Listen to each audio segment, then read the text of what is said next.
Hello and welcome to episode 1010 of the Player One podcast for Tuesday, April 7th, 2026. I'm your host, Chris Johnston. With me as always from Canada, Mr. Greg Seward. Hello. How's it going there, sir? I can't feel my brain. I just scarfed a whole bowl of ice cream before we started. Can you normally feel your brain? Yes. You know, speaking of getting old, so I talk on here a lot about how my kids have various sporting events all the time. Yes. And one of the things, ever since COVID, and I actually this is one of there were a few positives that came out of that whole situation. And one of the positives I found anyway was that up to that point, at least here locally, we weren't allowed to record and broadcast our children's sporting events.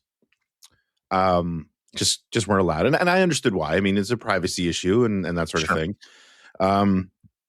But when things started to slowly open up, and I'm talking mostly hockey at this point, where all of the parents weren't allowed back into the arenas when the kids were playing, but they got to the point where they would allow some parents back into the arena, and they were given permission to stream the different sporting events, which was great. And that's something that's kind of held on. It's become a thing now, and it's not weird to go to any minor or junior sporting event and see a camera or a phone on a tripod.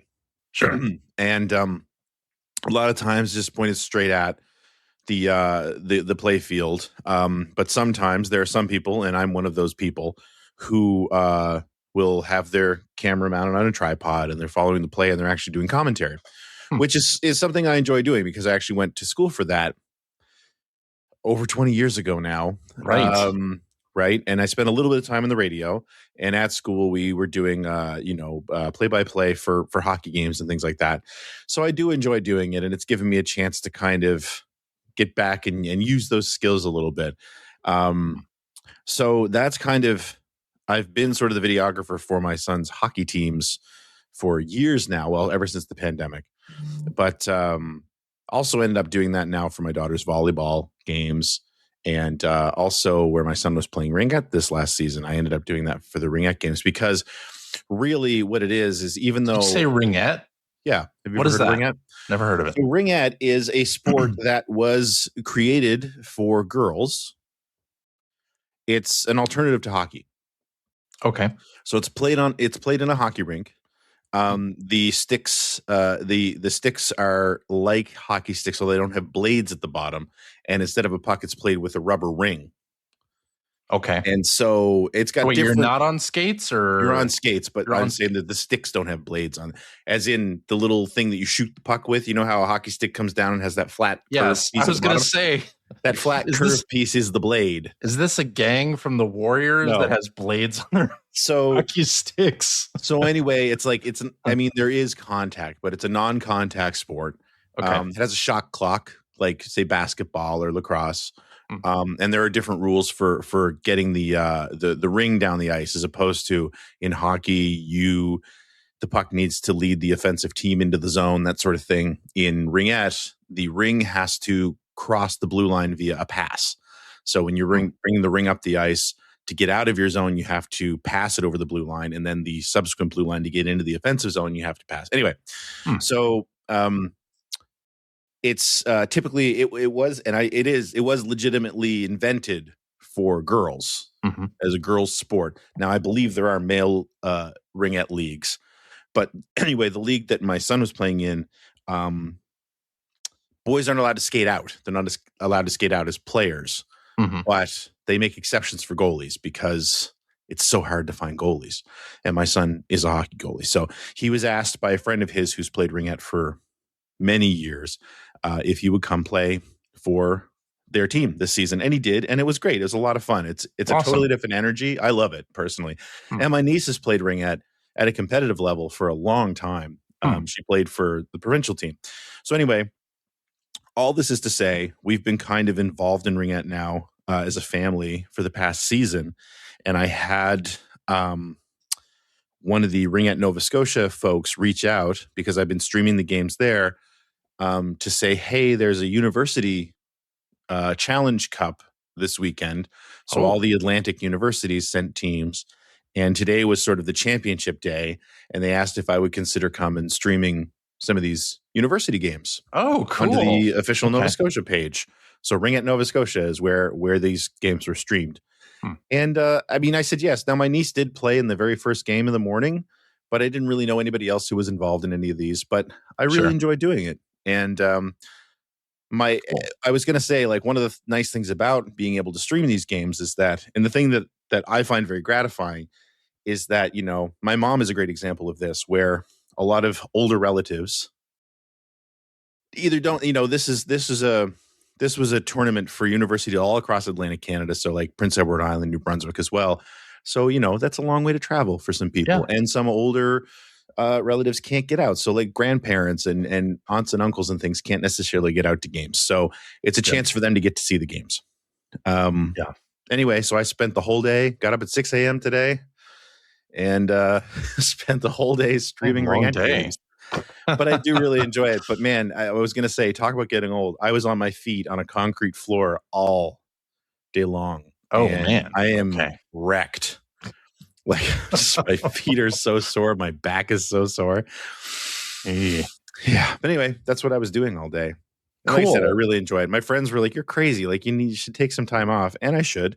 But I do enjoy doing it because I get to use some of these skills that I, you know, that's cool. Did try to make a living out of at one point. Didn't work. You were saying good things that came out of the pandemic. Streaming sport, like school events, I think is definitely one of them. They do that here. And usually like the high school media students run the live stream of like some of the events here. And I mean, I don't know if your dad partakes in any of that stuff, but your dad would be the perfect example of what I'm talking about. He doesn't know how to use YouTube. I know, but I'm saying if he did, right? Like, you know, because it's grandparent in another state. It's not like your dad's going to fly out there to see your daughter graduate junior high or something like that. So no, I send him videos I take with my phone afterwards, though, still. So anyway, I love it. I had a really good time, but I'm glad it's over now and I get to relax for the week until my daughter goes and plays volleyball provincials next weekend. So fun. Yeah. Did you have a good Easter? This is what I did for Easter. That's what you did for Easter? Yeah. Do you do like gift exchange with the kids anymore? No. Or are they too old for that? So for us, Easter was never really a gift thing. Holiday? Yeah. I mean, we got when I was a kid, my brother and I got gifts for Easter, but the gift was like a new suit for church. Like that was the gift you got. That and you got some chocolate. Like that was it. Like I know some I had friends who like it's like Christmas. Like they're getting gifts, right? For Easter. We never got that. My family, it was like one gift. Yeah. So maybe like one video game. No, that was never a thing in our house. So like my ex-wife, their family is a little bit closer to that. So and now that we're not together anymore, when they go over there plus candy. I mean, I also got it was always candy. Yeah, chocolate, Easter egg hunt, stuff like that. But yeah, like the gift was never like a toy or like a record or anything like that. It was like, hey, here's a new dress shirt for church.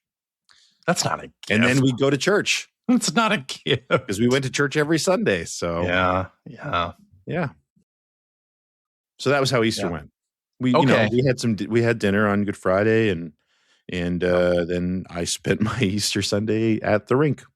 Nice, watching some really good ringette. By the way, it was very competitive, so it was fun to watch. I put together an Easter egg hunt for my daughter who's staying with me this week, and I enjoy. My parents did that when I was growing up, and I just had fun with it and enjoy putting together a scavenger hunt for her. Although this year it was shorter. Like in years past, I've done like 12-step riddles. Oh wow! So you like really went for it. Then she has to go up and down the stairs, like get some exercise as well. Nice. I was gonna say, do you go outside for this stuff? No, just stay inside. Okay, same here. We always, even when I was a kid, we always did. We've done when Always my did kids were inside. really little. We did outside hunts every now and then, but it's so hit or miss because man, the weather is so unpredictable. Like today, it was just raining all, and it was cold. Like it was a terrible day to be outside today. Man, it's beautiful here. Nope, The Pacific not Northwest, here. 68 degrees Fahrenheit. It's awesome. What's that in real degrees? I have no idea. Okay, let me look. You want me to do the conversion real time? Sure. I have it's 20 degrees Celsius. Soup. That's pretty good. Yeah. I have a little widget on my phone that shows me the Celsius. Because that must come in handy. It does come in handy because I'm often talking to people who live in the UK or in Japan where it's Celsius. So, or Canada, now that we've gotten every rid of Sunday. Phil and we're not obligated to take him anywhere. When are you coming up to Canada? That's based on the premise that I would want to leave or travel anywhere. I'm not. Now. Yeah, I suppose that's fair. Which not like thrilled to do. Did I'll tell you what? Sorry. On my trip to Chicago, and this hasn't happened for like 20 years. My flight back was maybe like 30% full. That hasn't happened in forever. So is that because of pricing? I guess. I mean, you had that TSA. Were you in the middle of the TSA? No, issues? I was. No? Okay. It was right before it. Huh. Right before the ICE agents came in or whatever. Yeah, the way that they optimize those flights, it's always like I'm used to it being we're a full flight, like you're going to be packed in there like sardines, and if anybody has any overhead luggage, you're probably going to have to check it at the gate. Yep. And this was a flight where that wasn't the case, and it was only like 30% full, and there were complete empty rows too. I was like, damn, I paid for the Comfort Plus, and I could just like walk back and have an entire aisle to myself.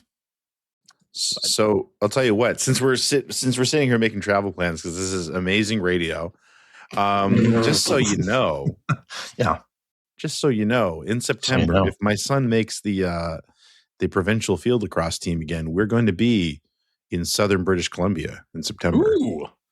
So I'll maybe just drive up. Like we're going to be like right on the border. Okay. Yeah, I'll drive up. That's no problem. Yeah. All right. It's a date. I have driven up to Vancouver. I know you have. Once already while I've lived here. And it was great. It was a great drive. I enjoyed it. And we're not even going to be up in Vancouver. We're actually going to be south of Vancouver. So like it's real close. Even better. Yeah. How do the people in Point Roberts even deal with life? The Canadian-American border goes right across the southern point of Point Roberts. Anyway. I don't know. Yeah. We don't need to talk about this. Well, anyway. That's our show for this week. Yep. Turned into a travel show of places we want to go or may go. We have. Let's talk about some news. So Mario Kart World got an update this week that adds a new mode, Bomb Blast Battle. Sex Bomb Blast Battle. Yeah, plus 50 different balancing tweaks and bug fixes. So were you big into the like versus mode stuff in Mario Kart? You know what? I've never been in any Mario Kart. I know that people love battle modes in those games. They're not for me. Same. They're to race. That's it. Same. I think maybe in Mario Kart 8, I played a couple rounds of whatever the coin battle is once. Yeah. And that was it. Yeah, like I'll try it. Don't enjoy them. No. I just don't enjoy it as much. No, me neither. But so they added Bomb Blast to Blast Battle to Mario Kart World, plus a bunch of fixes. And so I was like, you know what? I should go back to Mario Kart World and give it a try now that they've done a couple patches. And so I played a little bit of Mario Kart World, and then I loaded up Mario Kart 8 Deluxe to compare and contrast. Yeah. And how was that? Actually, Mario Kart World, I think, is pretty good now. And before, it wasn't like I had a problem with the track design or anything. I thought the tracks were fine generally. It was more that like the circuit races or like the point to point races didn't have like, it was just point to point and you did like one lap on the track that you got to. But now they've changed it so that you do like 2 laps on the track when you get there, the destination track. Yeah. So you do the point to point and then you do 2 laps of. So in some of the races I was doing 5 laps. Like, and laps, quote unquote, being like there's like 2 laps to even get to the track. Yeah, when you say laps, you're meaning like checkpoints, right? Checkpoints, yeah. But I actually thought it was really good, and it might just be that my eyes are better now, and I'm wearing these glasses now to see the TV that really sharpen everything. I wear glasses now to watch the TV, watch anything on TV, and drive, because my near vision is fixed, but my far vision is not. So I have these like distance glasses that are doing like a 2.5 times magnification. Old man CJ. I know. And so it's very sharp now. And so I'm playing Mario Kart World. I'm like, damn, these graphics are really good.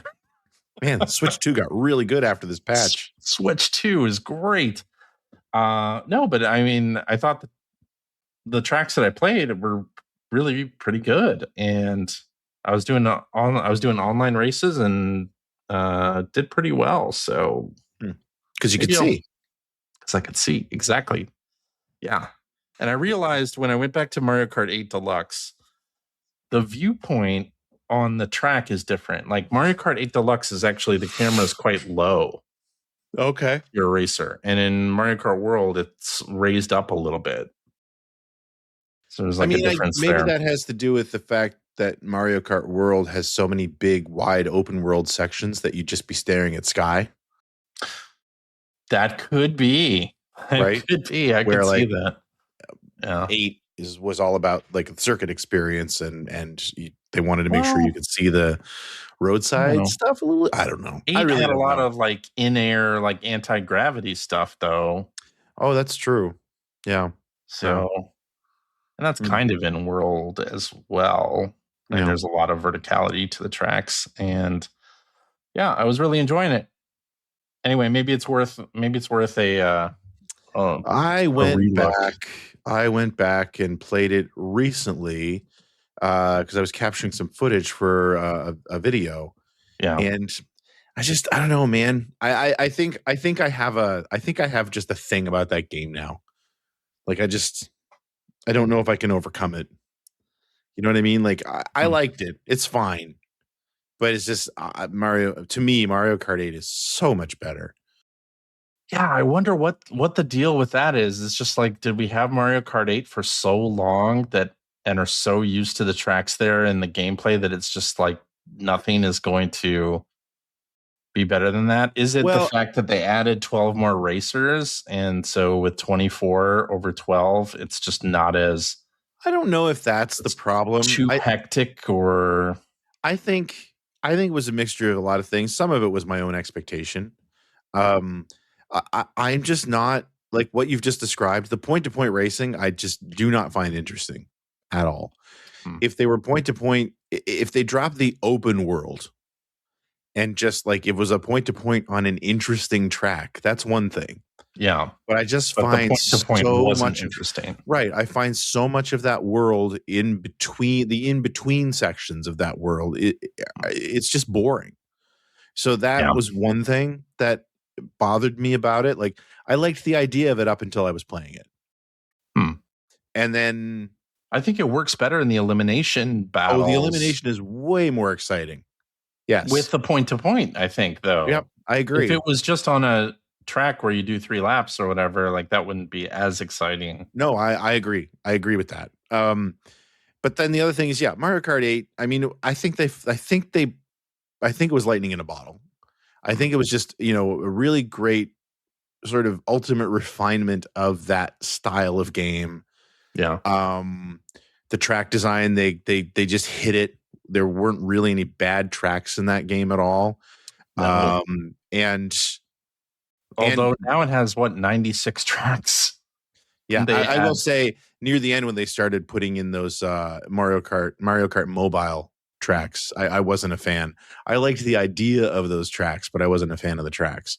Some of them are okay, but yeah, but that's just it. They're okay, and they're in a game where most of the other tracks are exceptional. Yeah, and the other thing, and this was a personal expectation, so I was just disappointed they didn't go for it. Was they spent so many years sort of drawing in content from other Nintendo properties that they were getting to this, and I've said this so many times, they were turning it into like the Smash Brothers of racing games. Yeah. Right. And I felt like that was the way the series should be going. And then they just abandoned it entirely for World. I'm still curious. Like, what is why? Like, I don't know that I've seen any interviews where somebody has asked the team, like, why? Right. I mean, they didn't need to. They never said they were going to. No, they never did. Yeah. I was surprised, though, at the announcement that it was just Mario stuff. Yeah. So, anyway. Yeah. I mean, we talked about this a lot before. It's just, World's not a bad game. It's just not what it's not what I was looking for. So. It was fine as a Switch launch game. Right. Switch 2 launch game, but maybe it was too much to overcome the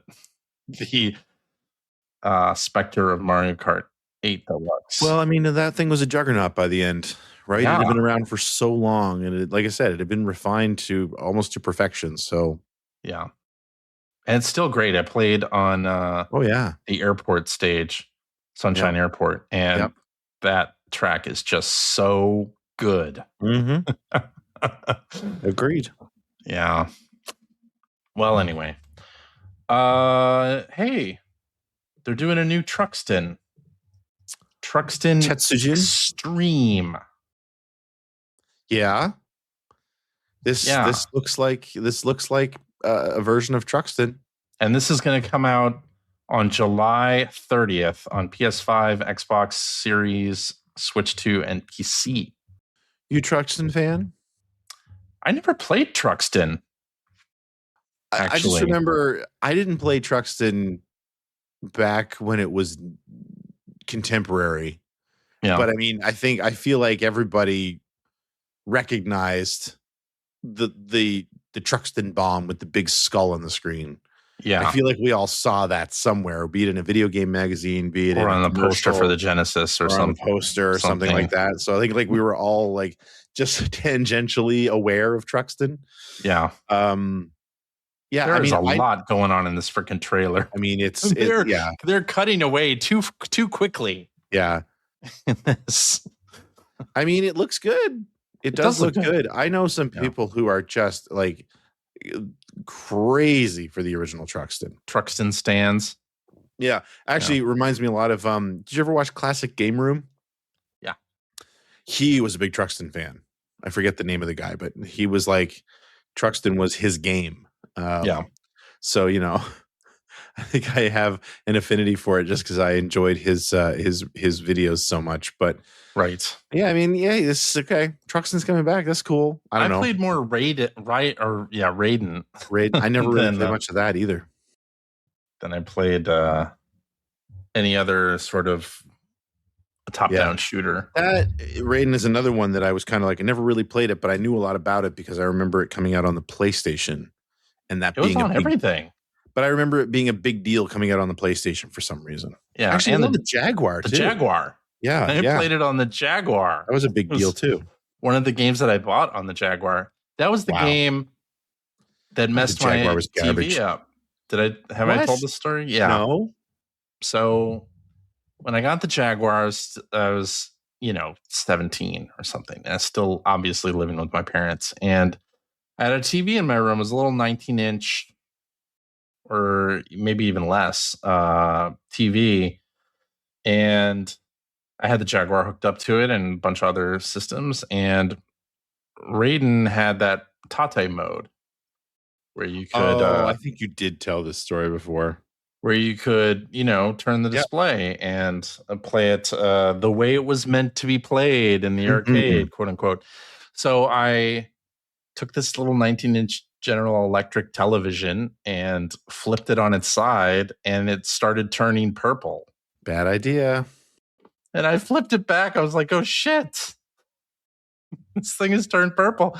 And for the rest of the time that I had that TV, there was a purple blotch in the upper right corner of the screen that never went away. I don't know what kind of money your parents had, but I know that I couldn't just get a new TV for my room anytime I wanted. I didn't get a new TV. Yeah. That's the thing. I had that purple blotch. That's what I'm saying. So yeah, we're stuck with it. Stuck with the purple blotch. I was like, I am never trusting any Tate mode ever again. And I have not to this day ever trusted a Tate mode with a TV or like a monitor display or anything like that. I know now there's some monitors that you can flip that way on purpose, and they're built to run that way. Like that's the way to do it would be to get like a computer monitor on a rotating stand. Yeah. Not able to do that with a 19-inch GE television. That's not so much. Not made to sit on its side. No, it was not. That's okay. Truxton Extreme coming out July 30th. And I wanted to talk maybe a little bit about this story here that VGC has up, that John and Brenda Romero say the industry feels crashier than the North American video game crash of 1983 did. Yeah, I read a little bit of this. Yeah. I agree with them that it does feel like a very strange time, where it's hard to be successful with games. Yeah. It's very weird. It's like the big games are still the big games. Call of Duty is still big. Fortnite is still big, despite them laying off 1,000 people. But I think that's kind of the point of this article. They don't call it Fortnite, though they do call it Battlefield 6. Yeah. Where it's like, it feels like even when games are a success now, everyone loses their job. Yeah. So I see where they're coming from. And I do agree. I mean, we're in such a weird place. And there was another article I was reading. I meant to link it here and I didn't. But another article I was reading tonight from an IGN editor. Yeah. Talking about how, I think you probably know the article I'm talking about. Just talking about how we're in this weird place now where the whole natural order of video game generations has been upended. Right? This one? Hardware price increases games facing an existential crisis. I mean, I think that's true. And at one point he calls out games just aren't affordable anymore. And I mean, they haven't been affordable for a long time, but they just keep getting more expensive. Everything just keeps getting more expensive. It used to be that the price jump would be a generational thing, but now it just keeps edging up. Yeah. All the time. Right? Yeah. We used to get to the point where the early adopters would pay the premium, but then as the price decreased, the market share increased.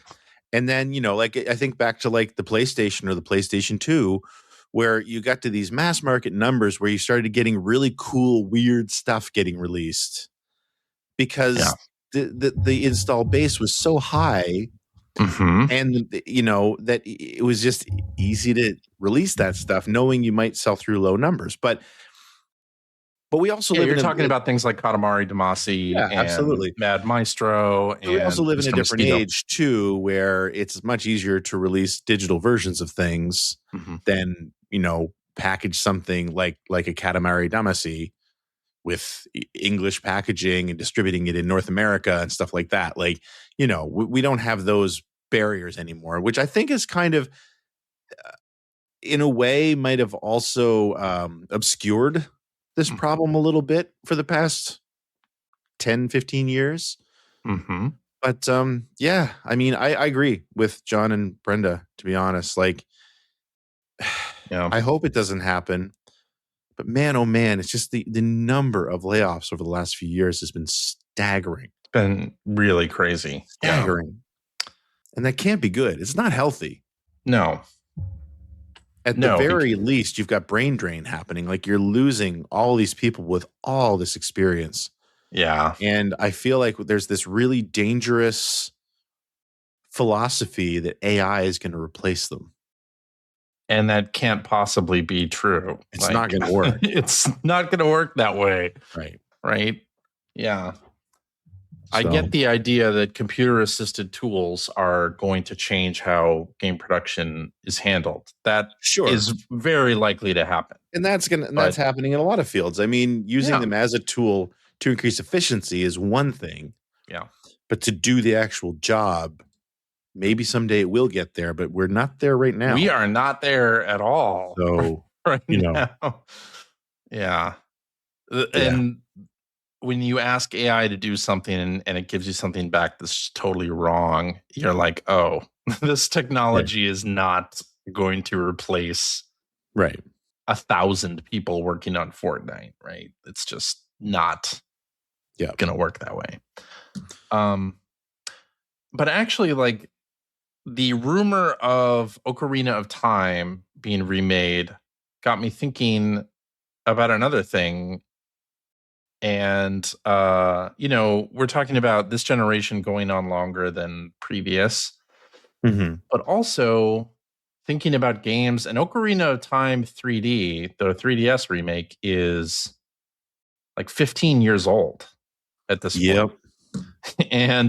But thinking about games from even the Switch's lifespan, which are like 8 years old at this point, like there are a lot of games that are sort of evergreen. And it's not like if you're a player that is only thinking about like the new graphics hotness, then that's you're going to still be focused on new releases. But some of this hardware, like the Steam Deck, like playing older games really, really well. And I think we had Ubisoft a couple months ago releasing like a 60 frames per second patch for Assassin's Creed Unity.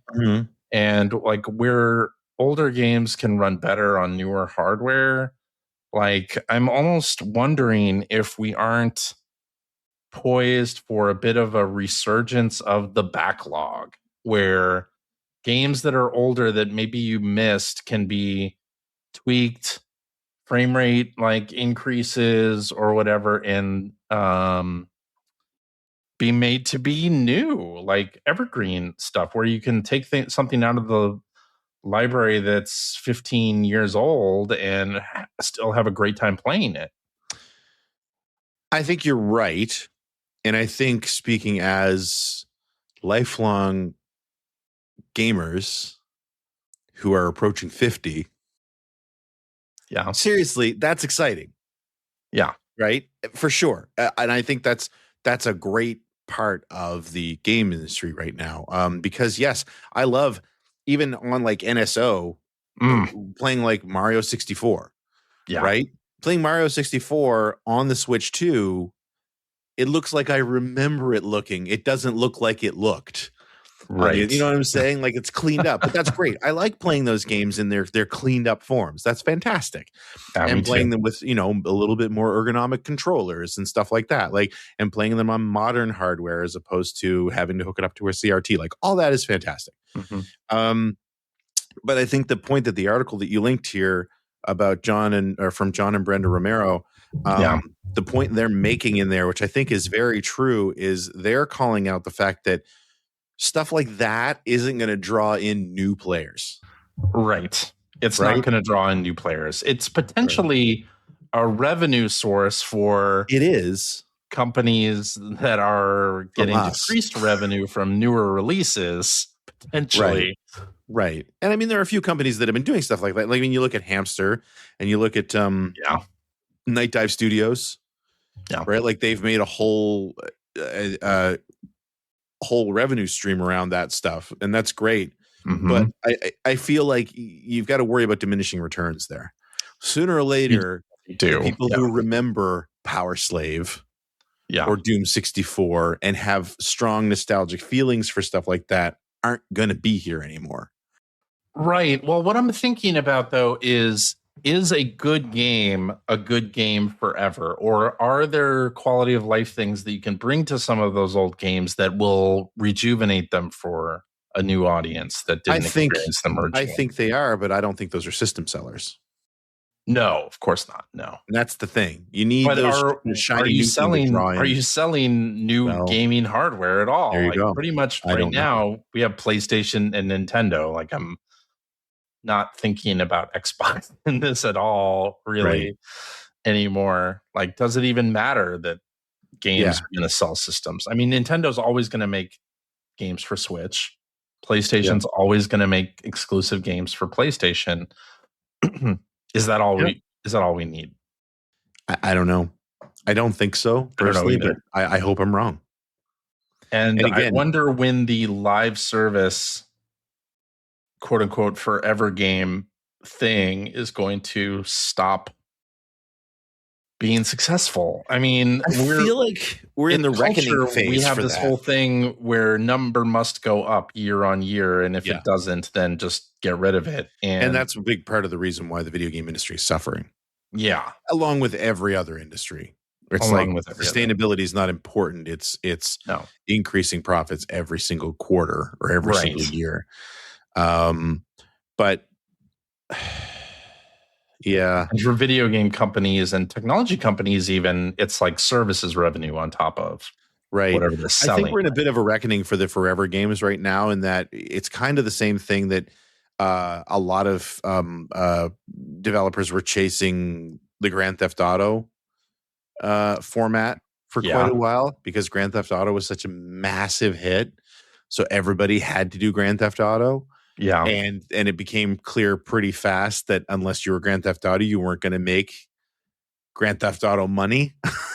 Yeah.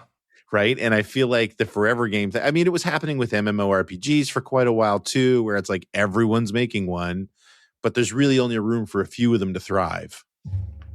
Right. Yeah. And I think that's the same with the forever games. But I mean, we're also in a place right now where, you know, stuff like Concord happens, where it's like, oh, it didn't hit in 48 hours. We'll kill it. It only had 2 weeks. That's what I'm saying, right? It's just not enough time. Yeah. But or High Guard, or I mean, any number of games. Yeah, there have been a couple of others that are in that same boat. Yeah, it's not enough. Like, it's not enough to sustain yourself or to break even or even turn a small profit. Well, and Roblox's influence over Fortnite. Like Fortnite, if you load up Fortnite now, it's basically turned into Roblox, where there's just a billion other games inside of Fortnite. And I think that's going to come back to bite them eventually. If not, you'd think, if it hasn't already. Like, who knows? Yeah, but then you have games like Counter-Strike and Team Fortress that are still, or Dota too on PC, that are like still huge. It's true. Yeah. I don't know. I'm not really I have played forever games for a while. I mean, Sea of Thieves is a forever game. I'm still playing that. That's the thing too, is I'm not that audience at all. So I'm that audience for a small number of games. Right. But boy, are you ever that audience when you're that audience. Boy, am I ever that audience when I'm, exactly. Overwatch, when that came out. Boy, was I ever that audience. Friday the 13th. Boy, was I ever that audience. Sea of Thieves. That's probably the game I played. Well, Rock Band I played longer than Sea of Thieves, but not as many hours. But yeah, anyway, I thought about going back to some past games on hardware that wouldn't have been introduced or available when some of those games were out, that now is like maybe the best place to play those things. Yeah. Yeah. And also thinking about the rumor of a PlayStation 6 handheld. Yikes. Like a lower powered handheld that can run games in lower fidelity, kind of like an Xbox Series S, but handheld. Yeah. Does that mean that the sure love older sitting in front of my catalog, TV. you bring that forward? And because video games, I mean, historically, selling video games, for a company selling a video game, you have like a launch spike, and then it's just like a then it tails off. slow downturn. But is there a place where you can have that launch spike and then have things plateau at a much higher level than before? Because the amount of places that you can play these games. You saying everything's an Xbox? No, I'm not. It feels like that's what you're saying. Well, maybe I am. But it's just an interesting transition time for games in general. Not only the industry from the firing it, let's fire everybody sort of position, but also being a game consumer and what platform am I going to play this new release on? Like, it's hard not to feel negative about it. Yeah, for sure. Yeah, for sure. All right. Okay, that was positive. That was very positive. Yeah. We'll move on to what we've been playing. And I'll start. All right. So I already said that I went back to Mario Kart World and 8 Deluxe, which was fantastic. Just really, both of those games are super fun. But I also went back to Super Mario Brothers Wonder because the Switch 2 update's out. Right, Switch 2 update, yeah. So I've been playing more of that, and I have had that online functionality turned on. Did you ever do this in Mario Wonder, Greg? Where you turn on the ghosts of other players playing the same level that you are? And some levels actually work really well with that. Some levels are like a scavenger hunt where you're trying to find like a certain number of question mark blocks, and they're all hidden. Okay. And I had the experience this week where I was playing that with the online functionality turned on, and there was one player who was like emoting at each of the spots where those things are, like showing other players, like, here's where this is. And I was like, oh, that's kind of cool. Like, if I hadn't been in that lobby and that person hadn't been doing that, it probably would have taken me a lot longer to find those things. So then suddenly there was like almost a virtual teamwork that's happening. Yeah. Like Souls. Aren't the Souls games kind of like that? Well, they are, but you can leave messages for people. Yeah. And sometimes they're wrong. Like, oh, well, that's just mean. Yeah. Sometimes they want you to accidentally fall to your death by going over a cliff or whatever. But here I was like, oh, this is kind of helpful right here in the stage. And the ability to like revive yourself, like you have to find somebody else who's playing that stage if you die, and they can revive you if they touch you. Yeah, it was kind of cool. So neat. Yeah. Anyway, it's a really good game, and I need to play more because I'm still not up to the point where I stopped playing it 3 years ago. CJ's a sampler. I am a sampler. I've always been a sampler. We were talking about that the other day here. Me and a friend of mine. We're just like, man, CJ just likes to play everything and not finish anything. That's not true. I do finish video games, just not regularly. Yeah. I also played Tetris 99 because they had a Mario Galaxy skin for the Maximus. Oh, because the movie. Did you see the movie? I have not seen the movie yet. No. Have you? No. I've seen it. I'm seeing it this week. Okay. I'm not, but I do want to go see it. Yeah. I probably won't go see it, but I do want to see it. My relationship with video game movies is I like the game. I really kind of could take or leave a movie based on. I mean, yeah, but you're from the old school. Yeah. You were there for Mario Brothers. Well, no, I never and saw Mario Brothers in the Mortal theater. Kombat, I didn't Street see. Fighter. No, I didn't see any of those until years later. Double Dragon. Didn't see that one either. I still have that on DVD somewhere around here. The first video game movie I saw was probably the original Mortal Kombat. Everybody saw that. And that's because everybody saw it. Exactly. Yeah. You kind of couldn't escape it. That movie was fun, but it really wasn't great. I went back and watched that a few months back, and it's like, this really isn't very good. Nah. But everybody liked it. I liked it. I liked it at the time. I thought it was fine. I'm not like putting up Mortal Kombat movie posters in my room or anything like that. No, you put those in the spare room. Is that where you put them? Yeah. I didn't have a spare room when I was in my 20s. No, I meant now. Now, no. Okay. And I didn't watch the Super Mario Brothers movie, the old one, until mid 2000s. And I had not seen The Wizard until. That's really weird. Kevin Larrabee asked if I would want to be on an episode of Back in My Play talking about The Wizard, and I was like, you know what? I've never seen it. For growing up a little super nerd like you did, mm-hmm. I'm shocked that you didn't see I couldn't wait to see The Wizard. Because you got to see Mario 3. I know, that was the big finale. That was the whole point. It's like an hour and a half of nothing, and then you get a Mario 3 commercial. I know. I think I saw it as it's just a commercial for a video game. Why would I want to watch that? So I didn't watch it. I avoided it. Same thing with like the Tomb Raider movie. Never saw it.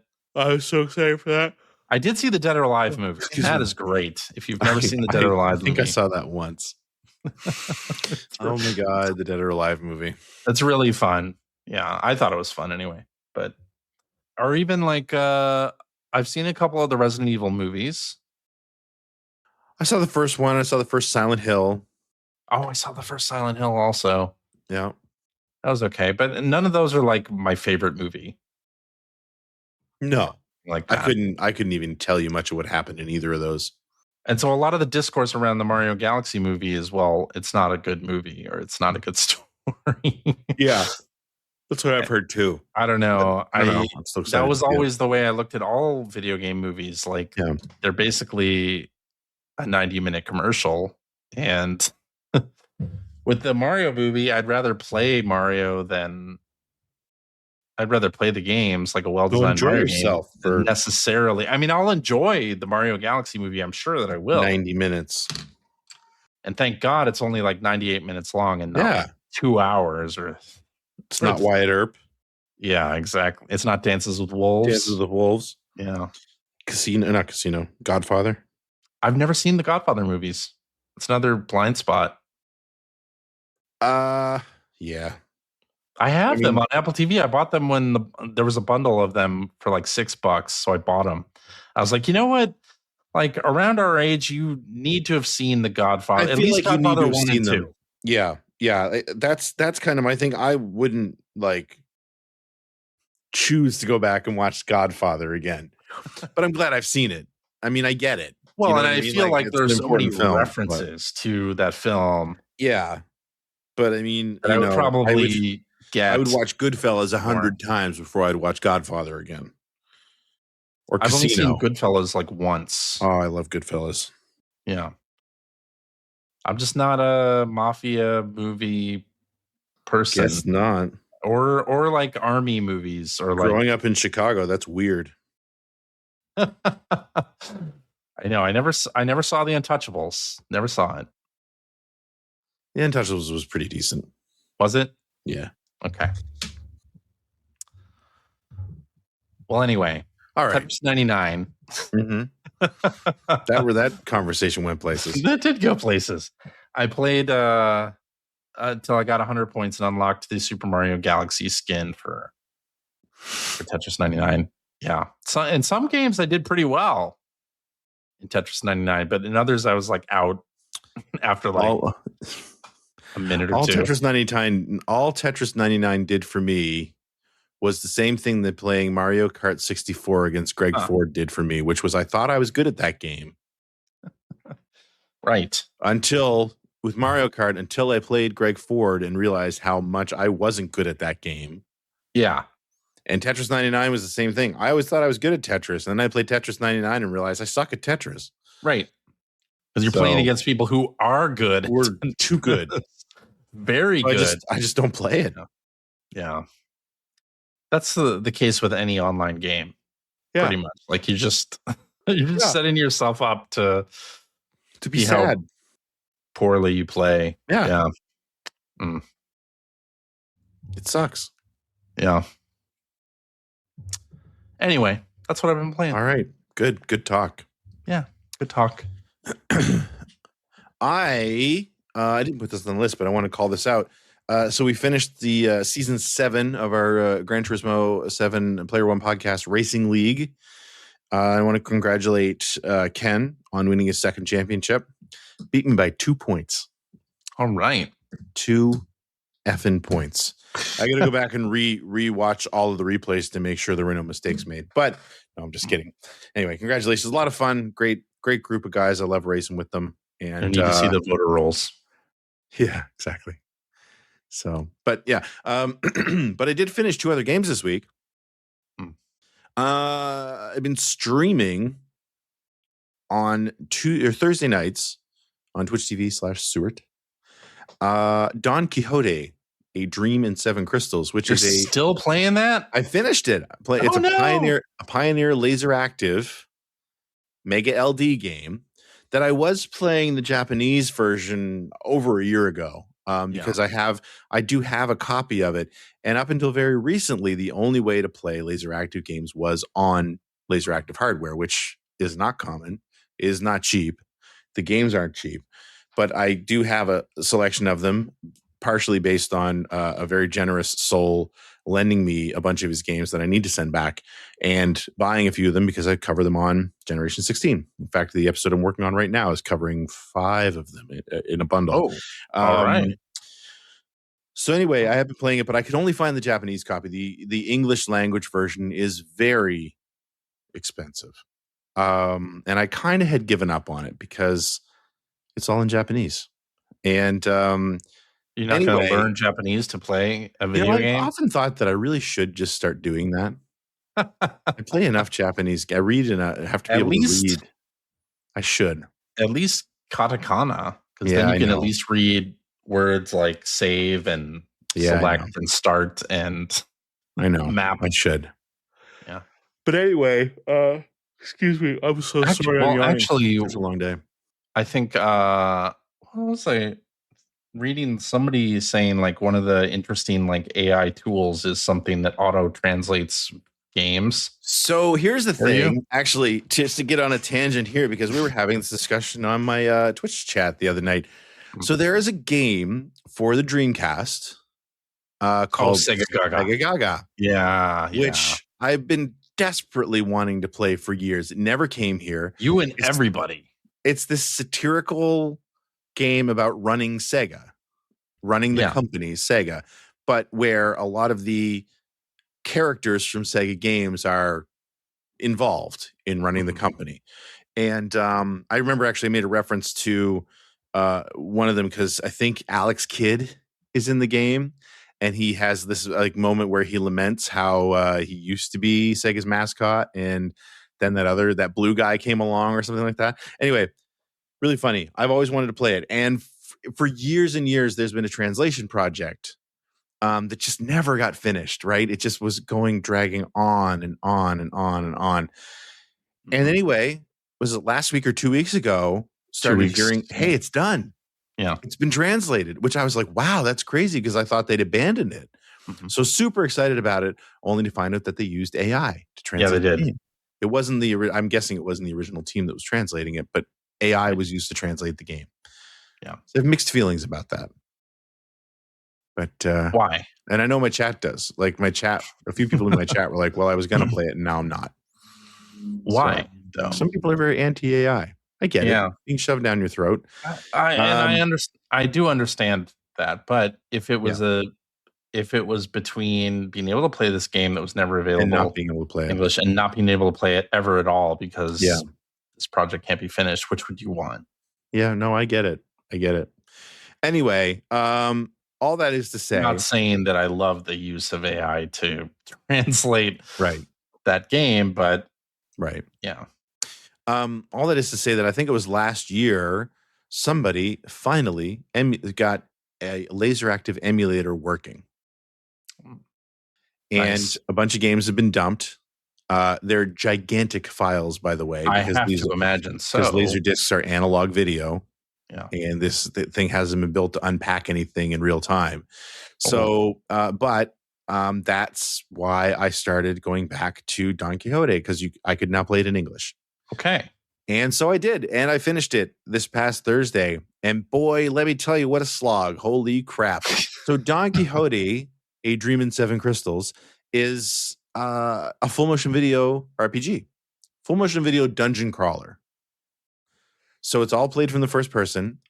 When you walk around towns or in fields or anything, you are literally, again, it's a laser disc. So you're literally replaying the same forward motion video of walking down a road over and over and over again, which isn't that different from a dungeon crawler. And then when you get into fights, it's just again, I kind of love this because it is a very Laserdisc thing, because the whole idea about Laserdisc is it's easy to sort of jog things forward and back video-wise. So, like, you'll stand there and there's an enemy on the screen and it'll lunge at you in some way, and then they'll literally just reverse the video so it goes back to its starting point again. It's not a good game, but I'm glad I played it. Just because I haven't finished a laser active game, and I find this console so fascinating. I'm so glad that that you can emulate it now, and it's easy to emulate now. And I'm just glad I played through it, but it's not good. One thing though it reminds me of though is I kind of love that it's like this weird 90s anime take on Don Quixote. Yeah. It reminds me a lot of do you remember the Wizard of Oz anime that came out? I forget what it was called. No. Anyway, there was like a series that was based on Oz, the Tales of Oz. That was, I believe it was a Japanese animated series that I know was dubbed and localized, brought here, because it used to play on TV here. But it's just like, my memory of that is that it's very loosely based on things that happened in the books. Okay. And that's very much the same thing here. Like, you get to a point, and I've not read Don Quixote, so, I'm going to get some of this wrong, I'm sure. But like, there's a point where he fights himself in a mirror, like he turns to a mirror and his reflection attacks him, which I believe is a reference to like the Night of the Mirrors. And there's a boss that's a big windmill, right? Okay. Of course, Don Quixote and windmills, that sort of thing. So, just stuff like that. It's silly. I'm glad I finished it. Again, terrible game, but I'm glad I finally played through it. So, and you've got video running on it here. And it also, comes from an era of Japanese animation that I really like. I like the way it looks. So, the other game that I played through this week, so having finished up Resident Evil Requiem a couple weeks ago, and nothing else that I was really super looking forward to playing yet has come out. So I kind of wanted to play something that was a little bit shorter. And I was sifting through my PlayStation 5 library, and lo and behold, the Uncharted collections are in my library, which I've never really played. Those re-releases, I have them. I think I have them because they were part of like PlayStation Plus or something. Yeah. But I've never really played them. And I love the Uncharted games. Yeah, me too. And I played Uncharted's 1 through 4 and the portable games. I think there were 2 of them. Only one. I thought there were 2. Anyway. I think so. Yeah, Golden Shower was one of them. I forget. Anyway, that might have been the only one. But I'd never played Lost Legacy. So Lost Legacy was a spinoff of, I think, Uncharted 4.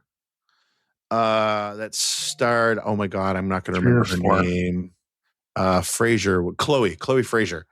That starred Chloe Fraser, and I forget the name of the other female character that was in Uncharted 4. But anyway, I think it began life as DLC for Uncharted 4. Yes, but it ended up correct. growing big enough that it was released as its own standalone product.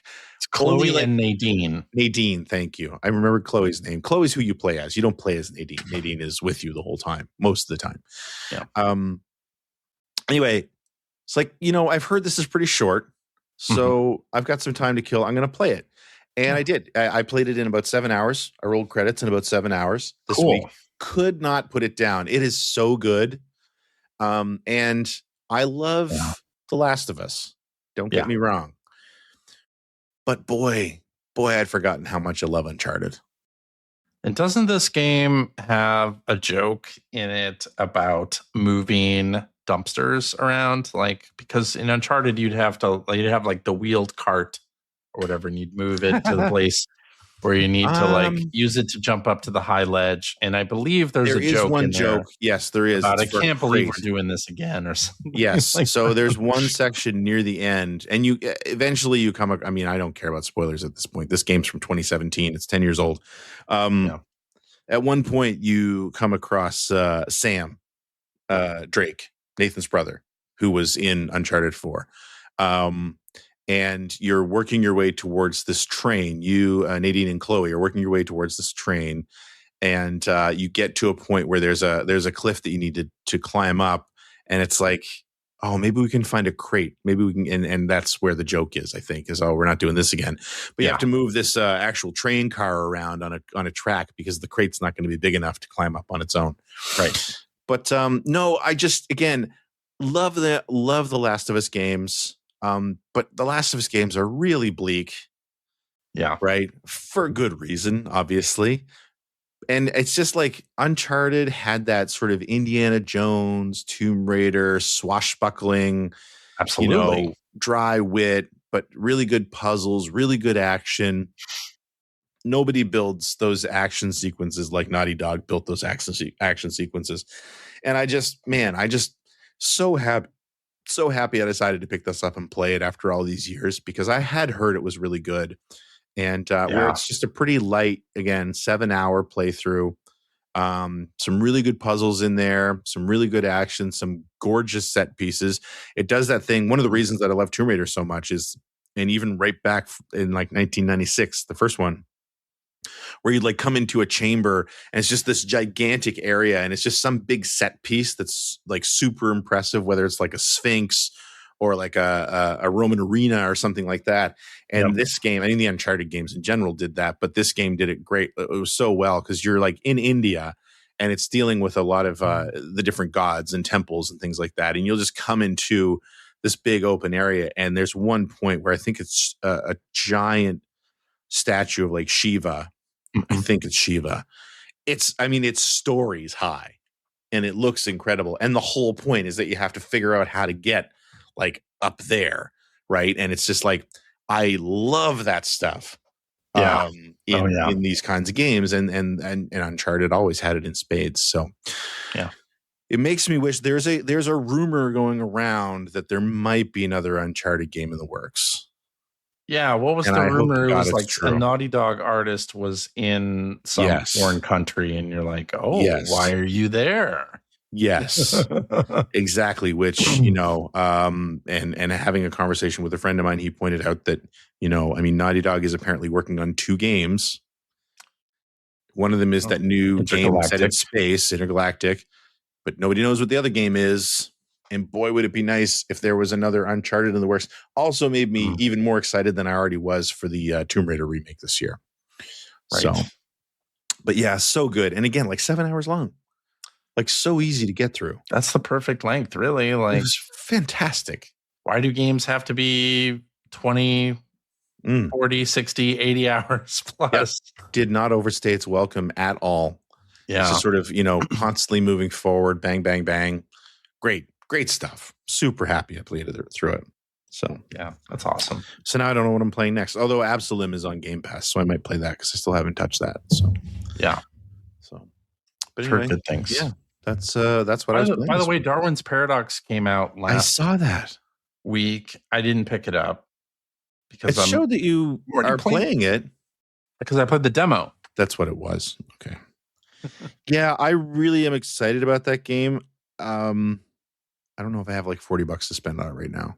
I know. I was thinking about like, I'm already like playing through. I already have like a lot of games in progress. I don't know that I don't want to pick up another new game until Pragmata, maybe. Did you see the April Fool's joke Pragmata did, by the way? No. They did like Pragmata is secretly a Mega Man game. Oh my God. Because you remember when Pragmata was announced, there were people who were like, it's secretly a Mega Man game.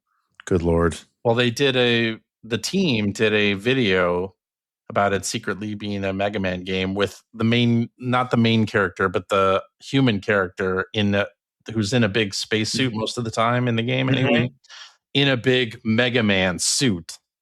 That's awesome. In one of the cutscenes with like the ending music for Mega Man 2 playing in there. And I wonder if they will offer it as a skin for the game, like a Mega Man skin for that'd be great player character. That would be very cool. But I'm kind of excited about Pragmata now. I mean, you already were. The demo was good. Yeah, you were saying getting like good preview buzz as well. So kind of interested in it.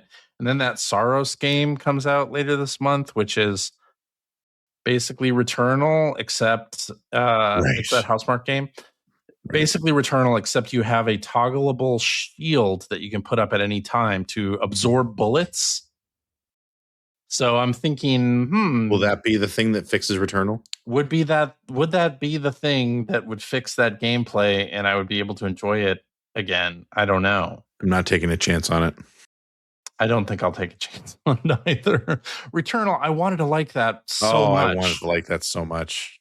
It was pushing all the buttons for me just on a like story level, like the whole premise of it I loved. And then it was like, well, I can't. I suck at the game, so that's a problem. And there's no difficulty options in there. Yep. Whereas this, I in some of the videos that they've talked about Saros in, they've gone to great lengths to saying there's a like skill tree where you can really like tune the gameplay to your preference. So I'm like, okay, that's interesting. And then the whole shield thing, absorbing bullets. Okay, that's interesting too. Like. So maybe, I don't know. We'll see. I don't know what I'm playing next. Like I said, I've got Absalom downloaded on Game Pass. Yeah. I want to try to finish Mario Wonder. I played a little bit more of Dragon Quest VII Reimagined, which I really am enjoying that game, but I'm to the point I played 22 hours of it now. And I'm like... You could have finished Lost Legacy 3 times already. Yeah, I know. Do I want to spend more time playing Dragon Quest VII Reimagined? And then also I picked up Yakuza Kiwami on the Steam Deck. And I want to play more of that. And then Resident Evil 9 or Resident Evil Requiem. I need to get back to that. Yes, you do. You really should finish that. I would like to. And that's a short game too. That's a short game. Yeah, it is relatively short. Yeah. Because it's one of those games that's made to be played multiple times, which yes, I'm not going to do. Me neither. I appreciate it. Just like Silent Hill F was a game they wanted you to play through multiple times. And I did, in that case, play through it a second time. See, I do finish games, sometimes multiple times. So I've heard. When it's a game my daughter wants me to. There you go. And finish, yeah. All right, so I guess that means it's time to head to Blue Skies. Do you have a recording here? No, I don't. So go ahead and sing it. Blue skies, blue skies, I see. There you go. All right, let's do this one from Hacker Alias Dan Before Time, who says, what is a newer anime that you have enjoyed recently? And what anime would you like to see adapted as a game? Don't watch anime anymore. My answer for this is Delicious in Dungeon, which is a fantastic anime series that's on Netflix everywhere, I think, and based on a manga series that's also really good. And I would love to see that developed into a video game. I'm actually kind of surprised it hasn't already been. Because I think it would work nicely as maybe a Souls-like or like a party-based RPG, third person. That could be really fun. Yeah, a Delicious in Dungeon, it's like you're with this band of explorers. I forget, they're trying to rescue the main character's sister, who it's very much video gamey. The party that he was in with his sister got wiped in like the really deep floor of this dungeon. Okay. And they are resurrected up in town, but not her. She's still like in the depths of this dungeon, right? So he amasses a party to come with him to rescue his sister. Okay. And instead of having to like leave the dungeon to get provisions, he decides we'll just eat the monsters as we kill them in the dungeon. Fantastic. So part of it is they're on this quest, and then they're cooking and preparing the enemies that they've vanquished. It's a very interesting. Great. It's a really interesting show. It's like 24 episodes, I think, are out at the moment. I think they're doing a new season of it. But I thought it was really entertaining and very video game coded. Very video game coded already. So, yeah, I'd love to see that. All right. Or I'd love to see a new Ranma 1/2 video game, because Ranma 1/2, series from Rumiko Takahashi that was animated in Japan in the 80s, dubbed and brought over to the US in the 90s. Like, none of those games are good, for one, and I think it could be really fun. A new game, a new Ranma game. I'd love that. It could be a fighting game. That's fine.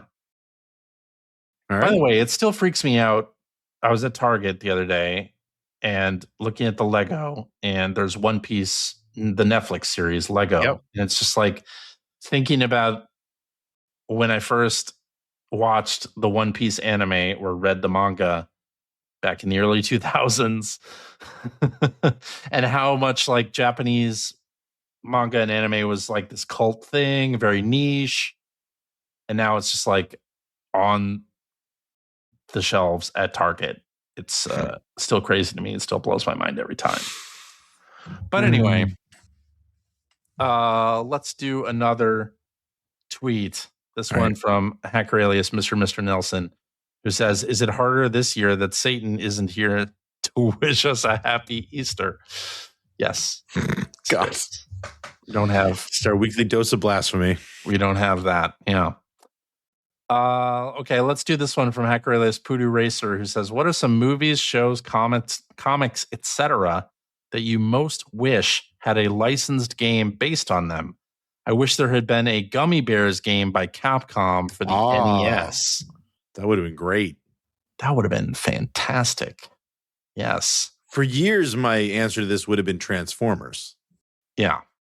Because there was one Transformers game that never came here on the NES, and it was terrible.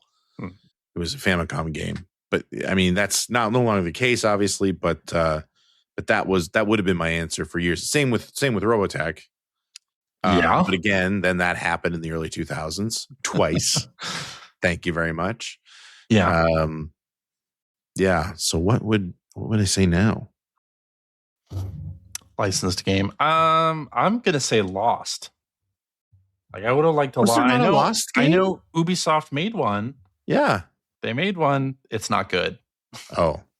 Okay. So I want a good licensed game based on Lost, and also Back to the Future. Back to the Future deserves a good video game. I guess Telltale did make one, right? Yeah, they did. That was a good game. Yeah. I never. So basically, your answer is things that already exist. Damn. Like mine. Yeah, I'm trying to think of other. I think, what I would love. A Snorks game. There we go. The Snorks. Oh my God. I just watched it. Did you just watch the Secret Galaxy video on the Snorks? Is that why that's in your head? No, I didn't. Secret Galaxy just released the Snorks video. Turbo Teen. There we go. Turbo Teen. The kid who turns into a car. GoBots. There you go. GoBots. You need a GoBots game. And it needs to be like 50% less than a Transformers game.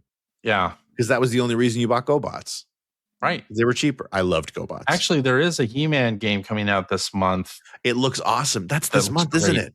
That's this month, yeah. Oh, I'm so excited for that game. I think I might buy it because it's I'm definitely buying from it. Bitmap Bureau, who we know makes good games. Yeah. Limited run is publishing. So, yeah. I forgot that was this month. I need to put that on my calendar so I don't forget. It is this month, yeah. Voltron. I mean, there is a Voltron game, isn't there? Voltron was another series I loved. And again, another one would have been Astro Boy, but then there was a great Astro Boy game released by Treasure on the Game Boy Advance at one point. Right. When the hell is that coming to NSO? Right? I think there was a leaked image of that on NSO at one point. Really? I think. Oh, there's somebody called it in the chat there, Mask. Man, I loved the Mask toys when I was a kid. I had so many of those toys. And they've actually been, there's a company that's re-releasing them. And if I had money to throw away, I would absolutely buy them. But unfortunately, I don't. They look so great. Used to love going to Consumers Distributing and buying a new Mask toy. I mean, lots of those old properties. But I do, in general, I do miss the movie / TV show tie-in game. Yeah, me too. Even though 9 times out of 10 they weren't very good. Yeah. When they hit, and I really liked them. That was one of the reasons I was so excited about Terminator 2D last year, and I really enjoyed Terminator 2D. Well, the Guardians of the Galaxy game. Remember that? Yeah, it was great. So good. It was on. It's on. I was browsing the eShop the other day, and it's on sale for $8.99. It was a cloud. Wow, really? It was a cloud game on the Switch, though, so it's a cloud, the cloud version. I was like, oh, well, I don't want that, but people should play that. I should pick it up on Steam or something. I think it's Steam Deck verified. Yeah, I'd love to play through that again because I don't know if I would find the time to play through it again. But man, I loved that game. Yeah. Inferno 9 in the chat saying muscle toys. Yeah, I had muscle toys when I was a kid. I also did. Yeah. And they did Ultimate Muscle on the GameCube. They did do Ultimate Muscle on the GameCube. Actually, it's a very good game, too. It's a fun wrestling game. By one of the, maybe Ukes worked on it, I think. I think you're right. Like one of the companies that was known for their wrestling games worked on it. So,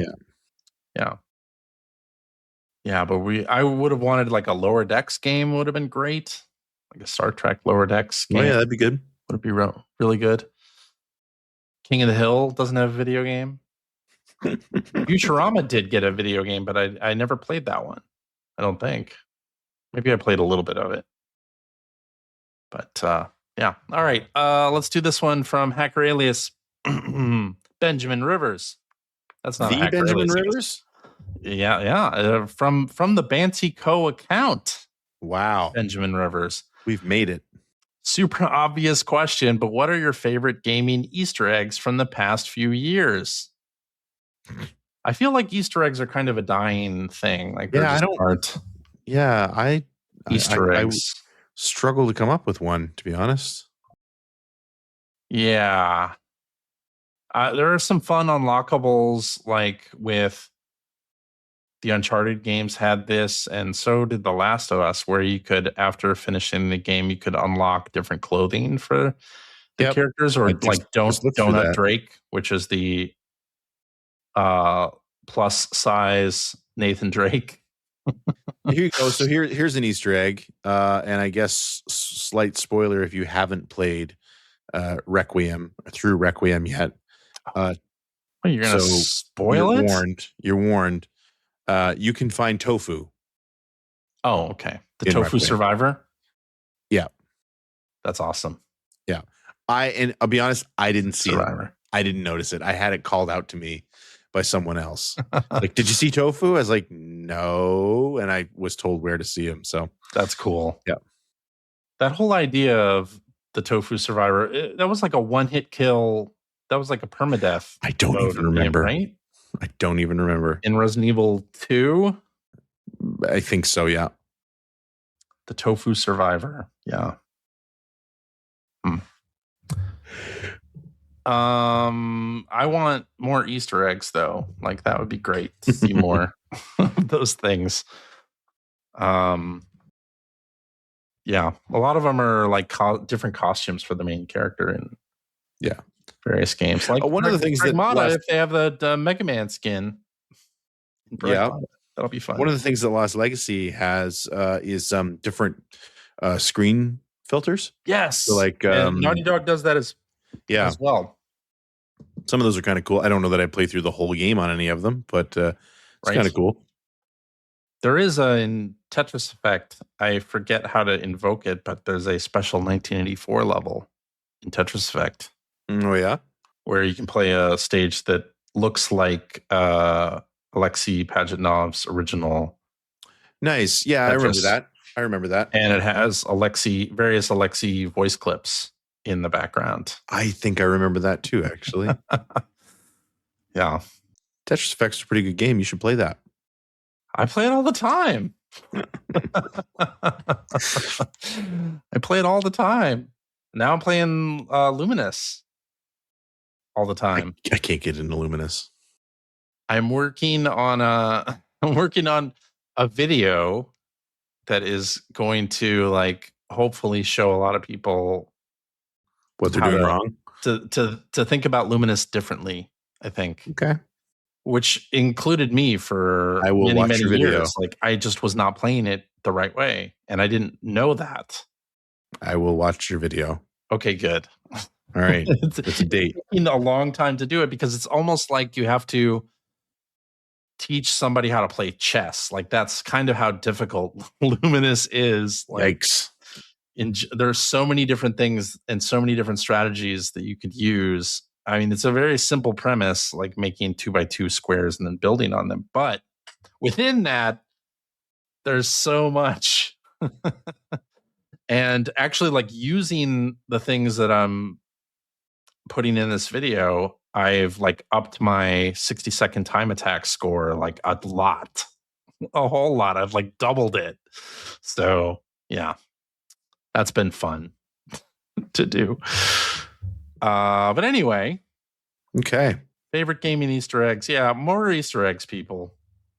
Video game developers including Bancy Co., put in some Easter eggs. There you go. Yeah. Maybe in a few years with your next game, we can talk about the Easter egg that's in your game. Yeah. I think it's a date. Done.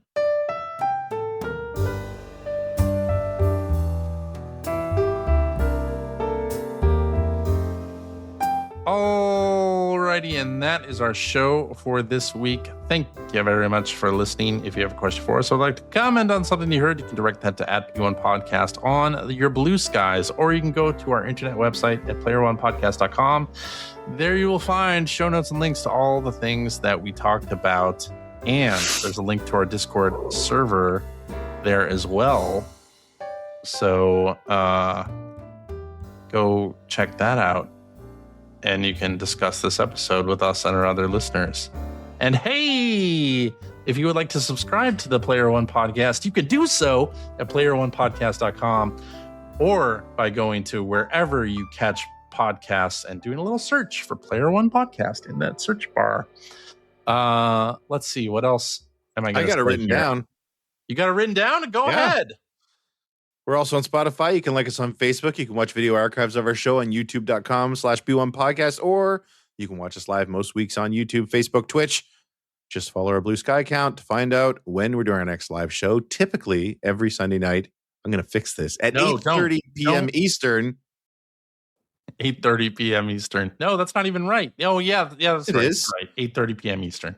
So join us, won't you? CJ might not be there because he doesn't think that's the right time. That's true. And if you like what you heard, and how could you?